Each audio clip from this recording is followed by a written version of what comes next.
My knuckles turned white against the steering wheel as I navigated through Chicago's industrial district, a shortcut I'd normally avoid at midnight. But after a brutal 16-hour shift at Memorial Hospital, all I wanted was to get my 10-year-old daughter Zoe home quickly, so she could finally sleep in her own bed instead of the break room cot. The rain came down in sheets, drumming against the roof of my ancient Honda, as Zoe pressed her face against the passenger window, her reflection ghostly in the orange glow of scattered street lamps. "Mom, is that smoke?" she asked suddenly, pointing toward a dilapidated warehouse with a rusted sign reading, "Halliday Storage." My medical instincts kicked in before my common sense could object as I squinted through the rain-streaked windshield at dark plumes billowing from the warehouse windows. No fire yet, just ominous smoke seeping into the night air. But experience told me that could change in seconds. I should have driven away, called 911 and kept my daughter safe like any sane mother would. Instead, I pulled into the gravel lot, the Honda's headlights cutting through darkness to reveal a padlocked door and a complete absence of other vehicles. Zoe's hand grabbed my arm as we both heard it, a man's voice, hoarse and desperate, calling for help from inside. "Mom, someone's in there," she whispered, her green eyes, mirror images of my own, wide with a determination that reminded me painfully of her father. "Stay in the car and lock the doors," I instructed, already reaching for my phone to call 911, when Zoe pointed at the building's roof where flames had begun to lick the skyline. No time for debate. If I waited for emergency services, whoever was inside wouldn't survive. The emergency kit from my trunk contained a small fire extinguisher and a pry bar I'd never used, remnants of my late husband Sam's insistence on roadside preparedness. 3 minutes, I told Zoe, as she ignored my earlier command and stood beside me in the rain. If I'm not back, honk the horn 3 times and drive away. "I'm coming too," she insisted, her voice steady as she grabbed a flashlight from the kit, her rain jacket already soaked through. "We help people.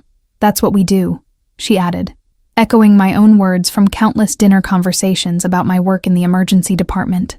With a deep breath that tasted of smoke and fear, I approached the warehouse, the pry bar slick in my grip as I attacked the rusted padlock. It gave way with a satisfying crack, and the door swung inward, releasing a billowing cloud of smoke that made us both stagger backward. We tied rain-dampened scarves around our faces and entered the darkness, Zoe's flashlight beam cutting a narrow path through the thickening smoke. The warehouse interior loomed vast and cluttered with abandoned crates, the perfect tinderbox for a spreading fire. The coughing led us deeper inside, past rows of forgotten inventory, until Zoe's flashlight illuminated a scene I couldn't immediately process. A man chained to a support column, blood soaking through an expensive shirt, his face bruised almost beyond recognition. "Help me," he rasped, his one good eye finding mine with an intensity that sent ice through my veins. The chains around his wrists and ankles were secured with heavy padlocks, anchoring him to the column as smoke thickened around us and distant flames cast dancing shadows across his battered face. I worked methodically despite the chaos, assessing his injuries with clinical detachment. Gunshot wound to the shoulder, broken ribs, multiple contusions, but nothing immediately fatal except for the fire advancing toward us. "I'm Carrie. This is my daughter Zoe," I said as I examined the chains. "We're getting you out." The pry bar was useless against the industrial-grade locks, forcing us to change tactics as sweat mingled with rain on my face. "The chains," the man coughed, nodding toward a workbench in the corner. "The key should be in the drawer. They wanted me to know it was there but couldn't reach it." Zoe darted toward the bench, while I monitored the spreading flames that had begun consuming wooden crates along the far wall, filling the space with acrid smoke. "Who did this to you?" I asked, buying time and information while scanning for alternative escape routes if Zoe couldn't find the key. "People who want me dead," he answered simply, his voice startlingly calm despite his circumstances. "You should leave. They might come back to make sure the job is done, and you don't want to be found here when they do." Zoe returned triumphantly with a small brass key, her eyes watering from the smoke, but her hands steady as she worked the locks open. "I checked the back exit," she reported, displaying a situational awareness that both impressed and terrified me. "It's clear of fire and leads to an alley." The chains fell away with metallic clangs lost beneath the growing roar of flames, but the man collapsed against me, unable to support his weight after hours restrained in a standing position. I looped his arm over my shoulder, bearing his considerable weight as Zoe guided us toward the exit she'd found. Each step was agony for him, each breath a battle against thickening smoke for all of us, but we pushed forward as chunks of flaming debris began falling from the deteriorating ceiling. "Almost there," I encouraged, though my own lungs burned and my knees threatened to buckle under our shared weight. The back door burst open under Zoe's push, releasing us into the rain-soaked alley as an explosion rocked the warehouse behind us, the force knocking us forward onto the wet pavement. For a moment, we lay there gasping clean air, the cold rain a blessing against our smoke-heated skin. The man struggled to sit up, his gaze fixed on the burning building with an expression I couldn't decipher. Grief, anger, or perhaps relief. "My name is Lucas Montgomery," he said finally, his voice rough but controlled as he looked from me to Zoe. "And you just saved my life, which means yours will never be the same." Emergency vehicles wailed in the distance as I helped Lucas to his feet, supporting him toward my car while processing his cryptic warning. "We need to get you to a hospital," I insisted, falling back on protocol and training rather than acknowledging the growing unease in my gut. "No hospitals," Lucas countered with surprising firmness as he leaned heavily against my car. "They have people in every emergency room in Chicago. You'd be signing our death warrants." His good eye fixed on mine with an intensity that made argument impossible, even as sirens grew louder. I made a split-second decision that would alter our lives forever, helping Lucas into the passenger seat while Zoe scrambled into the back.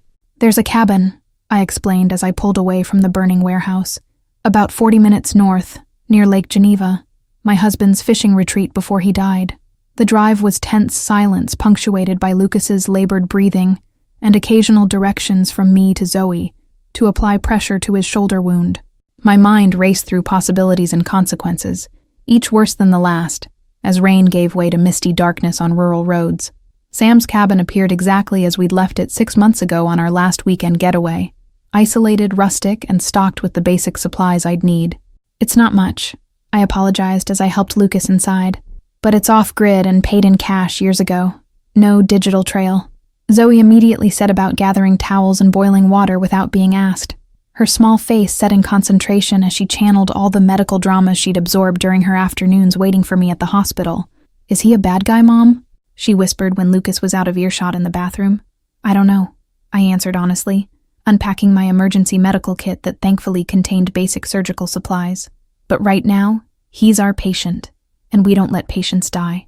That's our rule, remember?" The bullet had passed clean through Lucas's shoulder, missing major vessels but leaving significant tissue damage that required proper cleaning and suturing. "This will hurt," I warned as I sterilized my instruments with alcohol and flame, surprised by the steady calm in my hands despite everything. Lucas remained conscious through the entire procedure, his jaw clenched against the pain but eyes alert, watching my every move with what seemed like professional assessment. "You've done this before," he observed, "outside a hospital setting. 3 tours as a combat medic before medical school," I explained, focusing on creating neat, even stitches. "Afghanistan taught me how to work anywhere with whatever's available. This is luxury compared to a desert outpost during mortar fire." When I finished, Lucas made a phone call from a burner phone he'd kept hidden in his shoe. A single cryptic conversation in what sounded like Italian before he turned to us with grim determination. "A car will arrive at dawn to take us somewhere safer. My people need time to secure a proper location." The reality of our situation crashed over me as I tucked an exhausted Zoe into the cabin's small second bedroom. "I have a shift tomorrow," I whispered to myself. "Bills to pay. A life that doesn't include running from whoever tried to kill you." Morning arrived with headlights sweeping across the cabin windows as a black SUV pulled into the gravel drive. A man with silver-streaked dark hair emerged, moving with military precision as he assessed the surroundings before approaching our door. "Gabriel," Lucas acknowledged with visible relief as the man entered. "Report." The single command revealed a hierarchy I hadn't anticipated. Lucas was clearly accustomed to giving orders and having them followed without question. I watched their interaction from the kitchen doorway, cataloging details. Gabriel's deference despite his imposing presence, the Glock visible beneath his jacket, the satellite phone he handed to Lucas without comment. "Who exactly are you?" I finally asked, stepping forward as Zoe pressed against my side. Lucas's expression softened slightly as he looked at us, his bruises darkening against pale skin. "I run certain business operations in Chicago, some legal, others less so, and 2 days ago, someone I trusted arranged to have me eliminated." The television in the corner, which Zoe had turned on for distraction, suddenly switched to a breaking news report about the warehouse fire, showing footage of firefighters battling the still smoldering structure. Police are investigating possible connections to organized crime after discovering evidence of restraints inside the building. Gabriel turned up the volume as a female reporter continued. Sources close to the investigation say this may be connected to an ongoing turf war between the Montgomery and Rossini crime families, following the disappearance of Lucas Montgomery, rumored head of the Montgomery syndicate. My legs nearly gave out as I collapsed into the nearest chair, staring at Lucas while mentally connecting dots I'd been too distracted to see. His expensive watch despite his ruined clothes, the command in his voice, the security protocols that came as second nature to him. "You saved the life of one of Chicago's most influential crime bosses," Gabriel stated matter-of-factly, his eyes assessing me with new interest. "Which means both the Rossini family and certain law enforcement agencies will be looking for you and your daughter within hours." The next report confirmed my worst fears as my own hospital ID photo appeared on screen with the caption, "Police seeking Dr. Carrie Anderson and her daughter for questioning regarding the warehouse incident." My breath caught as I realized my car had likely been captured on traffic cameras near the scene. Lucas moved to stand directly in front of me, his injured arm now in a makeshift sling. "You have two choices, Dr. Anderson. Let my organization protect you both until this situation is resolved, or take your chances with a justice system that's already been compromised by Rossini's influence." Before I could respond, Gabriel's phone buzzed with an incoming text that made his expression darken.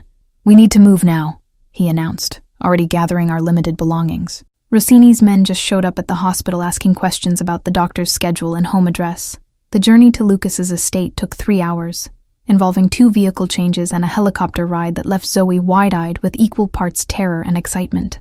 I sat in numb silence, watching the Chicago skyline disappear as we flew northwest, toward what Gabriel called safer territory. Lucas's property surprised me, not the fortress I'd imagined, but an elegant farmhouse sprawled across 30 acres of rolling Wisconsin countryside, with security features discreetly integrated into its seemingly rustic design. "This was my grandmother's place," he explained as we landed on a hidden helipad behind the main house. A woman in her 60s greeted us at the door, her posture military straight despite her age, her eyes assessing Zoe and me with sharp intelligence. "Martha will show you to your rooms," Lucas directed. "Then join me in the study. There are things you need to know if you're going to survive this." The suite Martha led us to was larger than my entire apartment, with connecting bedrooms, a private bathroom stocked with brand new toiletries in our preferred brands, and closets filled with clothes that would fit us perfectly. "How did you know our sizes?" I asked, holding up a sweater that could have come from my own closet. "Mr. Montgomery's organization is thorough," Martha answered simply, leaving us to settle in with a promise that food would arrive shortly. "The property is completely secure. You're safer here than anywhere else in the country right now." When I entered Lucas's study an hour later, he was seated behind a mahogany desk, his injured arm properly bandaged, wearing fresh clothes that transformed him from victim to authority figure despite his lingering injuries. "First, thank you for my life," he began, gesturing for me to sit across from him. The study walls displayed framed photographs, Lucas shaking hands with city officials, cutting ribbons at charity events, standing beside a woman and teenage boy at what appeared to be a graduation ceremony. "Your family?" I asked, nodding toward the photos. "My late wife and son," he answered, his expression tightening. "Car accident 5 years ago. At least, that's what it was made to look like, until I discovered it was arranged by the Rossini family, as warning against expanding into certain territories." His confession came without emotional display, just facts laid bare. He'd inherited his father's shipping business at 25 and discovered it was a front for money laundering. Rather than walk away, he'd built it into a criminal enterprise that eventually controlled half of Chicago's underworld while maintaining legitimate businesses that employed thousands. The Rossinis have been our rivals for generations, but we maintained an uneasy peace through territorial agreements until 3 months ago, when their operations began encroaching on areas we'd negotiated decades ago, Lucas explained, pouring 2 glasses of amber liquid and sliding one toward me. I left the drink untouched, struggling to reconcile the articulate businessman before me with both the battered victim from the warehouse and the crime lord described on the news. "Why are you telling me this? Why not just set us up with new identities somewhere and let us disappear?" Lucas leaned forward, his good eye holding mine with unsettling intensity. "Because Franco Rossini knows exactly who you are now, And he'll never stop hunting the woman who prevented my death. You're part of this war whether you want to be or not, and your only chance is to understand exactly what you've walked into. Days melted into weeks at the Montgomery estate, as Zoe and I adjusted to our new reality. Protected guests, not quite prisoners, but far from free. Lucas arranged for our personal items to be retrieved from our apartment, our bills paid automatically, and my job temporarily covered by a medical leave of absence attributed to family emergency. Zoe adapted with the resilience of youth, finding unexpected joy in the estate's sprawling grounds, the horses in the stable, and the tutoring sessions Martha arranged to keep her education on track. I miss my friends, she confided one evening as I tucked her in, but it's kind of like an adventure too, like those witness protection shows we watched. I found myself drawn to Lucas despite every rational objection. His calm authority, the gentle way he spoke to Zoe, the glimpses of the man beneath the criminal empire. During his daily physical therapy sessions for his healing shoulder, I learned he had studied economics at Northwestern before his father's death forced him to take over the family business. What would you have been? I asked one afternoon, adjusting his resistance exercises as sunlight streamed through the gym windows. If your father hadn't died and you'd had a choice about your path? A shadow crossed his face as he considered the question that clearly no one had asked in years. An architect, maybe. I've always been fascinated by how spaces shape human behavior, how structure creates possibility. The irony wasn't lost on me. The man who designed criminal enterprises that moved invisible through Chicago's economy had wanted to build tangible, lasting structures instead. It's not too late to change directions, I suggested, immediately regretting my naivety. Lucas's laugh held no humor as he completed his exercises with perfect form. In my world, Carrie, there are exactly 2 exits, prison or death, and I've been avoiding both for 15 years while trying to build something that could eventually become legitimate. My professional detachment crumbled as weeks passed, replaced by an uncomfortable understanding of the gray moral areas Lucas inhabited. I witnessed his protection of employees' families, his refusal to traffic drugs or humans, his careful navigation of violence as last resort rather than first option. After dinner one evening, I found him in his study reviewing surveillance footage from locations across the city, his expression grim as he studied faces looking for threats. "Any progress identifying who betrayed you?" I asked, setting a fresh cup of coffee beside him. "3 possibilities, all close to me," he answered, rubbing his now-healed shoulder absently. "Gabriel is investigating each one carefully. Betrayal requires consequences, but I won't punish the wrong person." The clinical precision of his statement sent a chill through me, despite the warmth between us that had been growing day by day. "And those consequences?" I asked, needing to hear it directly rather than pretend I didn't understand. Lucas met my gaze without flinching, his voice steady and certain.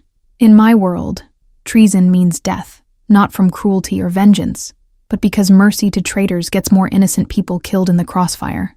1 month into our stay, Lucas received intelligence that the Rossini family had proposed peace talks at neutral territory, a private room at the Chicago Art Institute, surrounded by priceless masterpieces that neither family would risk destroying in conflict. "It's a trap," Gabriel insisted during the strategy meeting I accidentally overheard from the hallway. "Probably," Lucas agreed, studying building schematics spread across his desk. "But refusing makes us look weak, and weakness invites more aggression. We need to control the variables instead of simply avoiding the meeting." Against my better judgment, I pushed open the study door and entered uninvited, drawing surprised looks from the half-dozen security personnel gathered around the table. "Take me with you," I said, heart pounding but voice steady. "As your personal physician, they won't expect it, and I can spot medical threats they might use." Lucas's refusal was immediate and absolute, but something in my expression made him pause and reconsider as I outlined my specialized knowledge of chemical agents and biological toxins from my military training. "You've kept me alive once already," he finally conceded with reluctance, "and your presence will be unexpected enough to potentially disrupt whatever they've planned." The Art Institute's marble halls echoed with our footsteps 3 days later, as Lucas led our small delegation toward the meeting room, my borrowed designer dress and medical bag creating the perfect cover for my presence. Gabriel flanked Lucas's left while I walked on his right, scanning for threats with eyes trained by years of emergency triage. Franco Rossini proved the opposite of Lucas in every way, flamboyant where Lucas was restrained, openly threatening where Lucas was measured, his entourage larger and more conspicuously armed as they entered from the opposite doorway. "Montgomery," he acknowledged with a mocking smile. Still healing from your unfortunate accident, I see. The negotiations began with superficial civility that barely masked murderous intent on both sides. I observed quietly, noting the way Franco's right-hand man kept touching his jacket pocket, the barely perceptible hand signals between Rossini's guards, the waiter who seemed unusually interested in our conversation. My suspicions crystallized when the waiter placed glasses of water before each person, but with a slightly different movement for Lucas's glass, almost imperceptible. But my combat medical training had made me hyper-aware of such details. "Don't drink that," I whispered, my hand covering Lucas's before he could reach for the glass. "The doctor thinks we'd poison you at peace talks?" Franco laughed incredulously, but the flash of anger in his eyes confirmed my suspicion. "Perhaps she should taste it herself to prove her loyalty to you, Montgomery." With deliberate calm, I pulled a small kit from my medical bag and tested the water, the liquid turning a telltale blue that revealed the presence of a tasteless, odorless compound that would have caused cardiac arrest within minutes. "I believe this concludes today's negotiations," Lucas stated, his voice deadly quiet as guards on both sides reached for weapons. The confrontation exploded in controlled violence as Gabriel overturned the heavy table for cover, while Lucas pulled me behind a marble column. Gunshots would bring security and police, so the battle was fought with knives and hand-to-hand combat that wouldn't attract immediate attention from museum guards. I watched in horrified fascination as Lucas moved with lethal precision, his previous injuries showing no evidence as he disarmed 2 attackers simultaneously before coming face-to-face with Franco himself. "This ends today," Lucas declared, holding a blade against the rival boss's throat in the sudden stillness that followed. Instead of fear, Franco smiled with chilling confidence.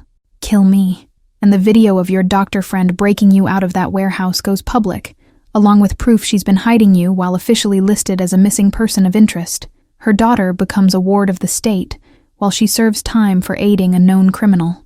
The tableau froze as Lucas processed this new threat, one aimed not at him but at me and Zoe, his blade unwavering against Franco's throat, while his eyes sought mine across the room.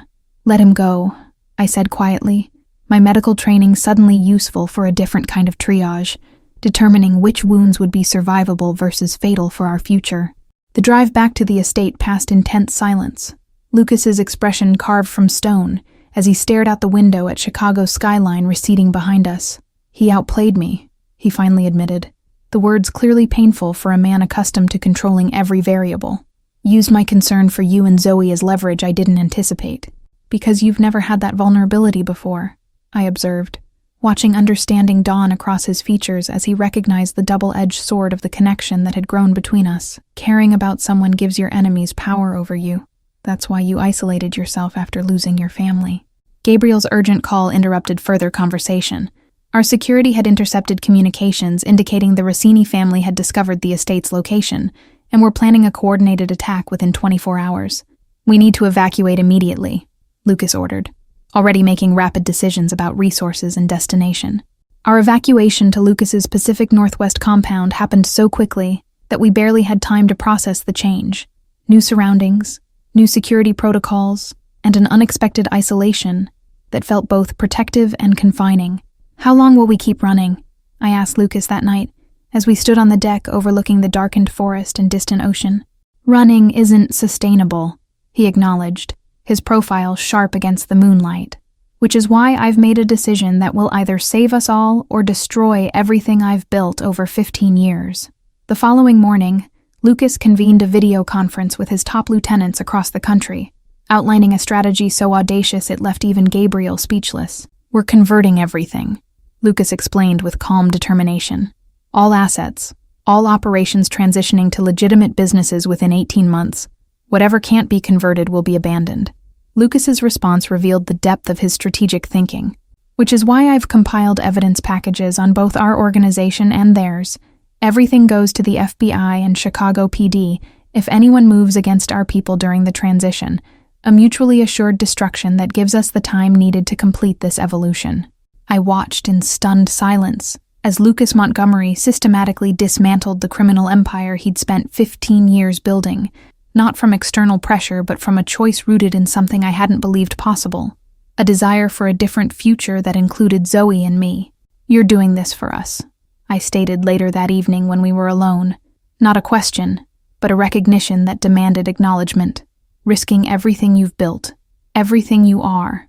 Lucas took my hands in his expression more open than I'd ever seen it. I'm doing it for the man I wanted to be before my father died and I inherited his choices. The architect instead of the crime boss. The builder instead of the destroyer. On a clear autumn morning in our 3rd year at the compound, Lucas presented me with papers. Legal documents showing the complete separation of all his businesses from criminal activities. FBI agreements granting limited immunity in exchange for evidence against larger criminal enterprises. And a clean slate that, while not erasing the past, created a legitimate future. I can't change who I was, Lucas said, standing beside me on the same deck where he'd first shared his audacious plan. But I've become someone different. Someone who might deserve a second chance if you're willing to give it. My answer came not in words, but in the simple act of entwining my fingers with his, as Zoe's laughter drifted up from the garden below, where she was planting spring bulbs with Martha. Some choices, I'd learned, weren't about right versus wrong, but about the courage to build something new from broken pieces. Thank you all for following this story to its conclusion. If you enjoyed it, please let me know in the comments where you're watching from. Don't forget to like, subscribe, and share this video. Your support makes it possible for me to continue bringing these stories to life. What would you have done in Carrie's position? Let me know below.